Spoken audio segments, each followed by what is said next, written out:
Morning students. Last time जो है हम लोग बेसिक कैरेक्टर ऑफ अमाइंस पढ़ चुके थे, उसके क्वेश्चंस भी कर लिए थे। आज हम लोग पढ़ रहे हैं फिजिकल प्रॉपर्टीज ऑफ अमाइंस। ठीक है, देखिए फिजिकल प्रॉपर्टीज ऑफ अमाइंस से हर 1-2 साल में क्वेश्चन आता रहता है सीबीएसई के +2 एग्जाम्स में। तो हम लोग बात करें, सबसे पहले क्या कहता है कि लोअर अमाइन जो है methane amine,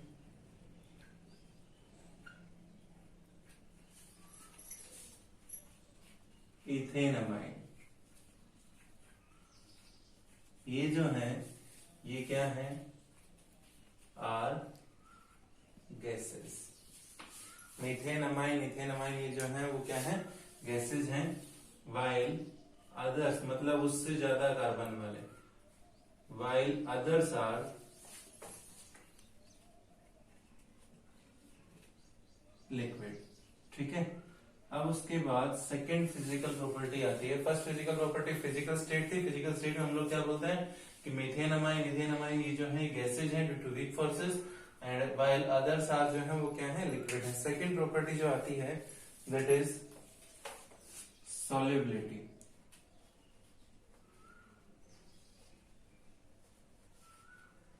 second physical property जो है उसमें किसकी बात करते हैं, सॉल्युबिलिटी की। ठीक है, तो हम लोग क्या बोलते हैं कि lower aliphatic amines, lower aliphatic amines are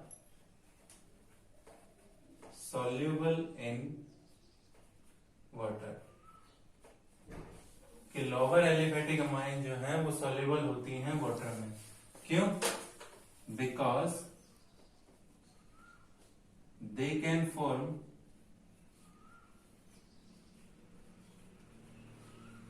intermolecular, because they can form intermolecular hydrogen bond with water molecules। क्योंकि वो वाटर मॉलिक्यूल्स के साथ इंटरमोलिकुलर हाइड्रोजन बॉन्ड बनाते हैं। ठीक है, फॉर एग्जाम्पल हम लोग बनाए, दैट इज हम लोगों ने एक अमाइन ले लिया। ठीक है,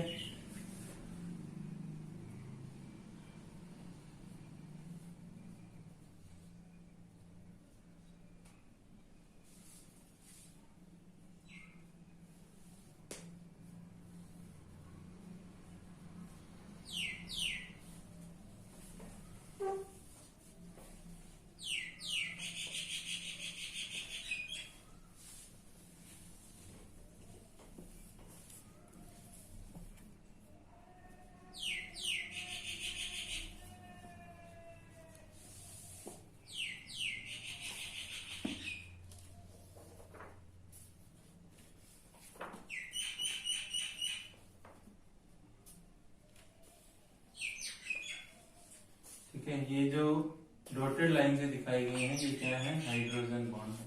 तो हम लोग यहाँ पर बोल सकते हैं कि अमाइंस में, अमाइंस का जो नाइट्रोजन है वो वाटर के हाइड्रोजन के साथ क्या बना रहा है, हाइड्रोजन बॉन्ड बना रहा है। ठीक है, तो अमाइंस जो है वाटर के साथ हाइड्रोजन बॉन्ड बना सकते हैं, इसलिए अमाइंस जो है वो क्या है, वाटर में सोल्यूबल है। लेकिन हम लोगों ने क्या बोला, lower aliphatic amines. Lower aliphatic amines मतलब कम कार्बन वाले। तो जैसे जैसे नंबर ऑफ कार्बन आइटम बढ़ते चले जाएंगे, as the molecular mass increases, molecular mass increases, या फिर हम लोग बोल सकते हैं as the number of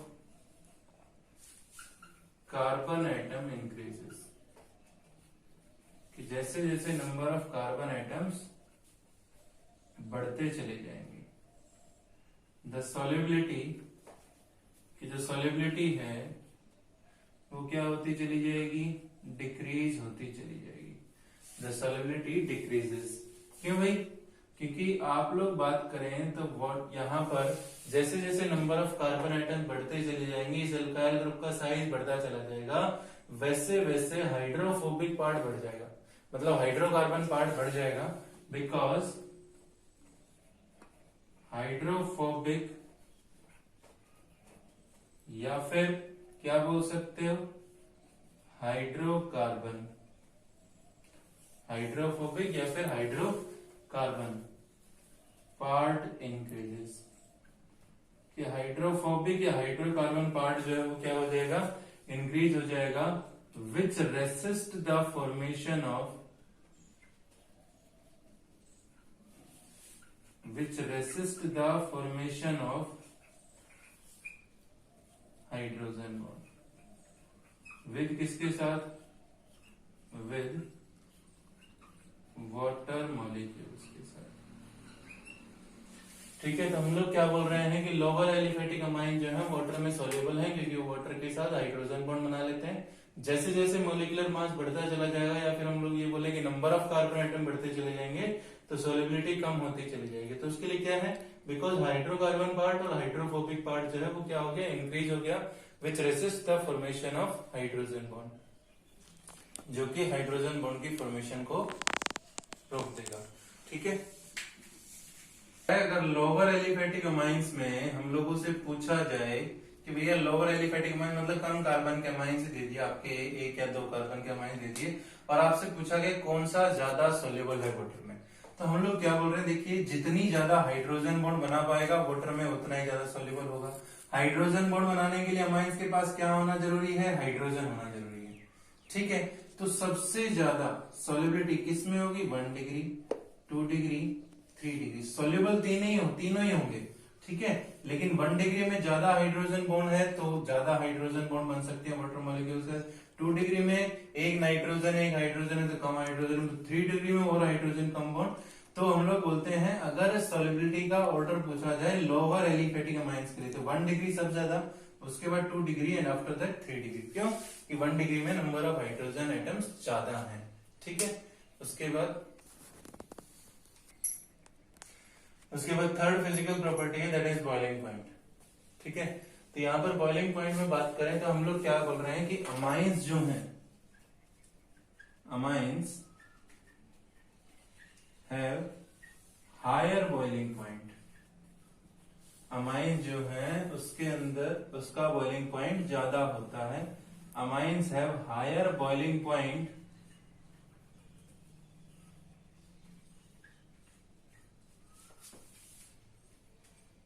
as compared to hydrocarbons of comparable molecular mass। Hydrocarbons मतलब alkene, alkene, alkyne, comparable molecular mass. ठीक है, कि अमाइंस जो है उनका बॉइलिंग पॉइंट ज्यादा होता है, किससे ज्यादा होता है, हाइड्रोकार्बन से। कंपेरेबल मॉलिक्यूलर मास, कंपेरेबल मॉलिक्यूलर मास मतलब हाइड्रोकार्बन और अमाइंस का मॉलिक्यूलर मास दोनों का क्या है, लगभग सेम है। बिकॉज रीजन क्या है, बिकॉज अमाइंस जो है can form intermolecular hydrogen bond, क्योंकि अमाइंस जो है इंटरमॉलिक्यूलर हाइड्रोजन बॉन्ड बना सकती हैं। ठीक है, अब अमाइंस भी 3 होती हैं, 1 डिग्री, 2 डिग्री, 3 डिग्री, तो किसको छोड़कर, एक्सेप्ट 3 डिग्री को छोड़कर। देखिए पहले एक बार इंटरमॉलिक्यूलर हाइड्रोजन बॉन्ड बना लेते हैं। ठीक है, तो इंटरमॉलिक्यूलर हाइड्रोजन बॉन्ड किस किस के बीच में बनेगी, nitrogen atom of one and hydrogen atom of other.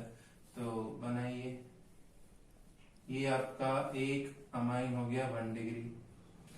ठीक है,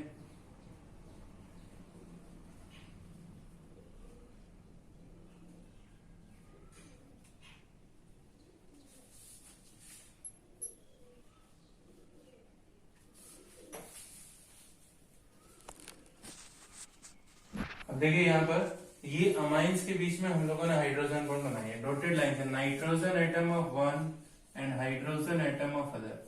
ठीक है, कौन सी हाइड्रोजन बॉन्डिंग है, intermolecular hydrogen bond. Intermolecular hydrogen bond कब बनती है, जब 2 मॉलिक्यूल्स हो अलग अलग। ठीक है, वो मॉलिक्यूल सेम भी हो सकते हैं, डिफरेंट, लेकिन मॉलिक्यूल अलग अलग हो। ठीक है, तो 2 या 2 से ज्यादा मॉलिक्यूल मॉलिक्यूल्स हो जिनके बीच में हाइड्रोजन बॉन्ड बने तो उस बॉन्ड को बोलते हैं इंटरमॉलिक्यूलर हाइड्रोजन बॉन्ड। तो हम लोग यहाँ पर बोल रहे हैं, अब बात आई कि प्राइमरी, सेकेंडरी और टर्सरी, प्राइमरी, सेकेंडरी और टर्सरी, इन तीनों में से किसका बॉइलिंग पॉइंट ज्यादा होगा? प्राइमरी, सेकेंडरी और टर्सरी अमाइंस में से किसका बॉइलिंग पॉइंट ज्यादा होगा? तो देखिए, जब ज्यादा हाइड्रोजन बॉन्ड कौन बना सकता है? प्राइमरी बना सकता है। क्यों? क्योंकि उसके पास 2 हाइड्रोजन एटम्स हैं। ठीक है। सेकेंडरी उससे कम हाइड्रोजन बॉन्ड बनाएगा क्योंकि उसके पास एक ही हाइड्रोजन है। टर्सरी कोई भी हाइड्रोजन बॉन्ड नहीं बनाएगा क्योंकि उसके पास हाइड्रोजन एटम है ही नहीं। तो 1 डिग्री, 2 डिग्री, 3 डिग्री, ये हाइड्रोजन बॉन्ड वाटर के साथ नहीं बनानी। कभी कहो अभी सर वाटर के साथ बना के देखिए, ये हाइड्रोजन बॉन्ड एक अमाइन की दूसरे अमाइन के साथ बननी है तो हाइड्रोजन एटम का होना जरूरी है। तो 1 डिग्री में 2 हाइड्रोजन होते इसलिए ज्यादा हाइड्रोजन बॉन्ड। उसके बाद 2 डिग्री में एक हाइड्रोजन एटम होता है इसलिए उससे कम हाइड्रोजन बॉन्ड। और इसके बाद 3 डिग्री में एक भी हाइड्रोजन नहीं होता इसलिए सबसे कम हाइड्रोजन इसलिए नहीं बनेंगे उसमें। ठीक है। तो हम लोगों से अगर पूछा जाए कि भैया order of boiling point from primary, secondary और टर्सरी क्या होता है, तो क्या होता है कि प्राइमरी सबसे ज्यादा, उसके बाद सेकेंडरी, उसके बाद टर्सरी। रीजन पूछा जाए कि प्राइमरी अमाइंस है higher boiling point than secondary amines, तो हम लोग क्या बोलेंगे कि प्राइमरी अमाइंस का बॉइलिंग पॉइंट सेकेंडरी अमाइंस से ज्यादा होता है। उसका रीजन ये है कि प्राइमरी अमाइंस के पास 2 नाइट्रोजन एटम होती है। ठीक है, इसलिए उसमें ज्यादा एसोसिएशन हो सकता है, इसलिए उसका बॉइलिंग पॉइंट ज्यादा होगा। ठीक है। पूछा जाए सेकेंडरी और टर्सरी में किसका ज्यादा होगा, तो सेकेंडरी का ज्यादा होगा। ठीक। अब एक चीज मैं यहां पर लिख रहा हूं कि टर्सरी अमाइंस, ये सब तो एसोसिएशन के अंडर जा रहा है। देखिए, एक मॉलिक्यूल दूसरे मॉलिक्यूल जुड़ता जा रहा है। 1 डिग्री में भी एसोसिएशन हो रहा है, 2 डिग्री में भी। टर्सरी अमाइंस मतलब 3 डिग्री अमाइंस जो हैं do not undergo एसोसिएशन, वो एसोसिएशन के अंडर नहीं जाएंगे। मतलब इस तरह से मॉलिक्यूल नहीं जोड़ेंगे। क्यों? क्योंकि उसमें क्या नहीं है, due to absence of hydrogen atom.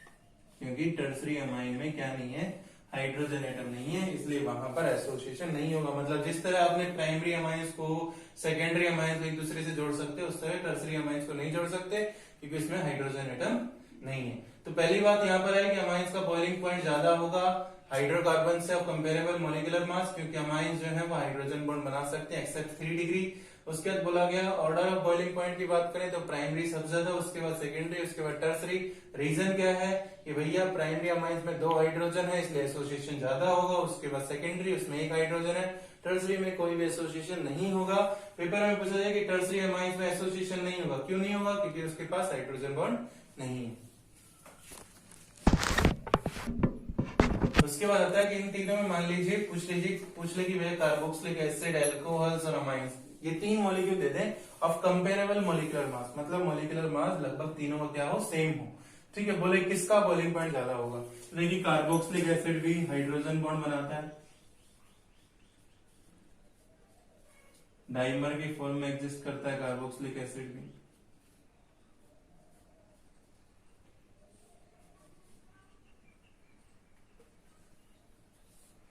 ठीक है।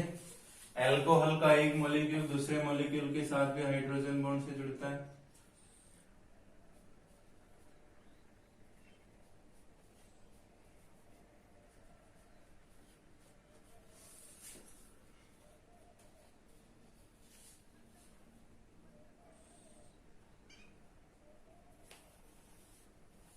ठीक है।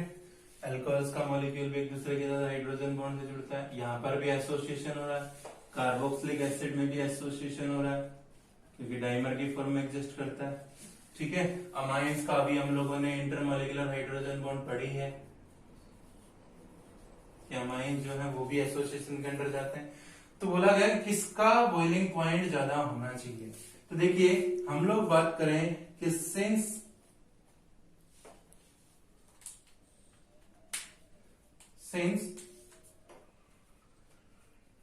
इलेक्ट्रोनेगेटिविटी ऑफ ऑक्सीजन की जो इलेक्ट्रोनेगेटिविटी है is more than electronegativity of किसकी? नाइट्रोजन की। इलेक्ट्रोनेगेटिविटी ऑफ ऑक्सीजन जो है is more than electronegativity of nitrogen. सो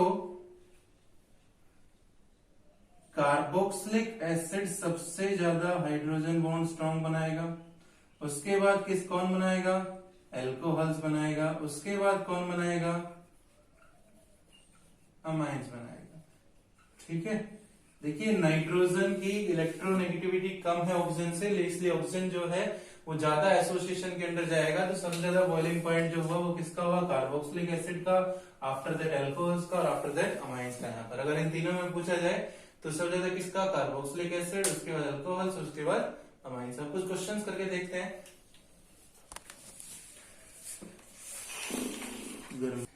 देखिए कुछ क्वेश्चन करके देखते हैं। सबसे पहला मैं इन क्वेश्चंस का आंसर बोलता जाऊंगा, आप लोग समझ लेना, बाद में राइट डाउन करना इसके खुद ही।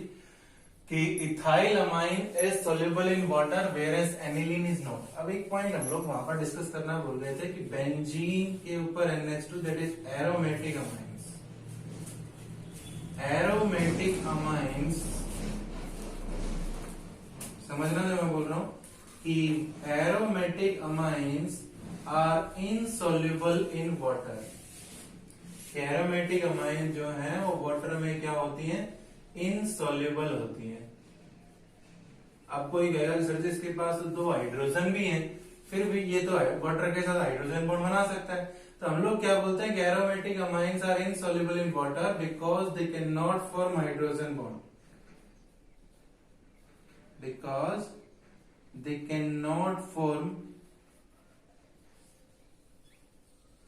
हाइड्रोजन बॉन्ड, क्योंकि वो वाटर के साथ क्या नहीं बना सकता? हाइड्रोजन बॉन्ड नहीं बना सकता विद वाटर। अब कहता है हाइड्रोजन होते हुए भी क्यों नहीं बना सकता? Because they can not form hydrogen bond with because of large hydrophobic part. कि ये जो बेंजीन वाला हाइड्रोफोबिक पार्ट है इसका साइज काफी बड़ा है। Because of large hydrophobic part. ये जो हाइड्रोफोबिक पार्ट है मतलब ये जो बेंजीन वाला पार्ट है वो उसको हाइड्रोजन बॉन्ड बनाने से रोक रहा है। देखिए पीछे भी आप लोगों ने कहा था कि सोलिबिलिटी घटती चली जाएगी जैसे जैसे नंबर ऑफ कार्बन आइटम बढ़ते जाएंगे। क्यों? क्योंकि हाइड्रोफोबिक पार्ट बढ़ गया। बेंजीन में हाइड्रोफोबिक पार्ट जो है वो काफी बड़ा है जो वाटर के साथ हाइड्रोजन बॉन्ड नहीं बनाने देगा। इथाइल अमाइन जो है C2H5NH2 वो वाटर में सोल्यूबल है क्योंकि वो वाटर के साथ क्या बना सकता है? हाइड्रोजन बॉन्ड बना सकता है। Ethyl amine is soluble in water because they can form hydrogen bond with water, क्योंकि वो वाटर के साथ क्या बना सकता है? हाइड्रोजन बॉन्ड बना सकता है।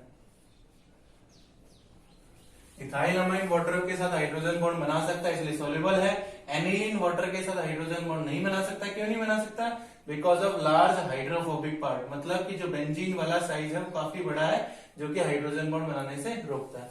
उसके बाद दूसरा पूछा गया arrange increasing order of the boiling point. इन तीनों को बॉइलिंग पॉइंट के बढ़ते हुए क्रम में अरेंज करना है। ठीक है, अब कहता है देखिए अगर हम लोग बात करें तो अभी हमने कहा था एल्कोहल और अमाइंस में से किसका बॉइलिंग पॉइंट ज्यादा होगा? एल्कोहल्स का ज्यादा होगा। रीजन क्या था कि भैया oxygen is more electronegative than nitrogen, तो सबसे ज्यादा तो किसका हुआ? एल्कोहल्स का। ठीक, उसके बाद बात बच गई इन दोनों की। इन दोनों की बात बच गई तो अभी आपने कहा था कि बॉइलिंग पॉइंट प्राइमरी, सेकेंडरी और टर्सरी एसोसिएशन किसमें ज्यादा होगा? प्राइमरी में। तो CH3NH2। आफ्टर दैट किसका? CH3 whole twice NH। ठीक है, उसके बाद बोला गया arrange increasing order of solubility. Solubility में अरेंज कीजिए। तो सॉल्युबिलिटी में अरेंज करेंगे तो वही है। सॉल्युबिलिटी में क्या था? आइसोमर्स के लिए 1 डिग्री सॉल्युबल सबसे ज्यादा, क्योंकि वो सबसे ज्यादा एसोसिएशन कर सकता है अमाइंस के केस में। उसके बाद 2 डिग्री, उसके बाद कौन सा? 3 डिग्री। लेकिन ये जो है ये वाटर में कैसा है? इनसॉल्युबल है। अभी हमने बात करी। ठीक है, इसको नाम दे दिया मान लीजिए फर्स्ट, इसको सेकेंड, इसको थर्ड। तो सबसे ज्यादा सॉल्युबल कौन सा हुआ? थर्ड। आफ्टर दैट कौन सा हुआ? सेकेंड। आफ्टर दैट कौन सा हुआ? फर्स्ट। रीजन क्या है कि भैया पहले तो इन दोनों की बात करें तो primary is more soluble than secondary. उसके बाद जो फर्स्ट एरोमेटिक अमाइन जो है एनिलीन है वो वाटर में क्या होती है, इनसोल्यूबल, क्योंकि वो वाटर के साथ क्या नहीं बना सकती, हाइड्रोजन बॉन्ड। उसके बाद बात आई कि why do primary amines have higher boiling point than tertiary amine. Primary amines क्या होता है, RNH2 have higher boiling point than tertiary amines R3N। ठीक है, तो अभी हम लोग बात कर रहे थे कि टर्सरी अमाइंस में कोई भी एसोसिएशन नहीं होता, लेकिन प्राइमरी अमाइंस में due to presence of 2 hydrogen atom association होता है। अभी आपने जोड़ के भी देखा। तो प्राइमरी अमाइंस का बॉइलिंग पॉइंट टर्सरी अमाइंस ज्यादा होता है, क्योंकि प्राइमरी अमाइंस में 2 हाइड्रोजन एटम होती है, इसलिए उसमें इंटरमोलिकुलर हाइड्रोजन बॉन्ड बन जाती है। उसके बाद बात करें क्वेश्चन नंबर 5 की। यहाँ पर पूछा गया कि इनको increasing order of dipole movement में अरेंज कीजिए, फर्स्ट, सेकेंड और थर्ड। ठीक है, तो देखिए डाइपोल मूवमेंट के बारे में बात करें, एक बार ऊपर वाले क्वेश्चन थोड़ी सी रख देता हूं। डाइपोल मूवमेंट के बारे में बात करें तो dipole movement is directly proportional to polarity, mu is directly proportional to polarity, और पोलैरिटी जो है वो किस पे डिपेंड करती है, इलेक्ट्रोनेगेटिविटी पे। मतलब more is the electronegativity, more is the polarity, और so more is the dipole movement. तो सबसे ज्यादा डाइपोल मूवमेंट किसकी हुई, थर्ड की। उसके बाद किसकी हुई, सेकेंड की। उसके बाद किसकी हुई, फर्स्ट की। ये इस क्वेश्चन का आंसर हो गया। लास्ट क्वेश्चन वही है, aromatic amines are insoluble in water. क्यों, क्योंकि वाटर के साथ हाइड्रोजन बॉन्ड नहीं बनाता due to large hydrophobic part of benzene ring. ठीक है, ओके।